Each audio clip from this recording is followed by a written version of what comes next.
Ever wanted to breathe life into your characters, making them walk, run, or even dance across the screen? Today, we're diving into the essentials of character animation in Adobe Animate. First things first, let's give our character a starting pose. Place your character on the stage where you would like them to begin, then create a keyframe on the timeline. Think of keyframes as snapshots of your character at distinct moments in time.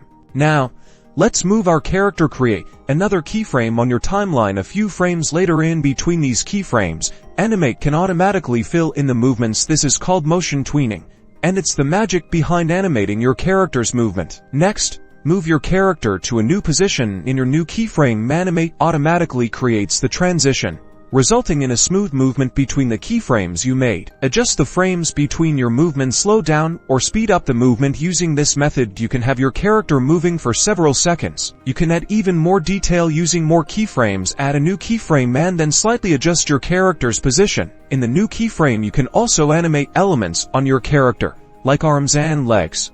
Practice different speeds of animation. Experiment with different poses, and that, in a nutshell, is how to get your character up and moving in Adobe Animate. Now go create your own walking characters.